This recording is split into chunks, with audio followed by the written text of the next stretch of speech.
At so yung mga kasang, para sa mga gusto magkaroon ng multiple aquarium, bibigyan ako kayo ng tip ko ano yung magandang filtration para sa kanila.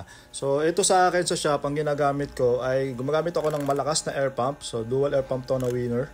So yung winner na yan, nilagyan ko nitong mga Y connector. So yung Y connector na yan, kada slot or kada aquarium na lalagyan nyo ng sponge filter, kailangan meron siyang Y connector. So lahat yan may Y connector. Pwede rin gamitin yung T.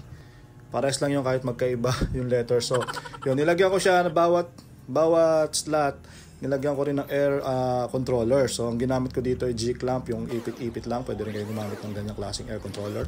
So yung mga kasang, no, sa mga ganitong klaseng setup, usually ang ginagamit ganitong lang na sponge filtration dahil medyo magastos yan pag nilagyan nyo ng water pump yan at ng mga sump. So limitado lang talaga yung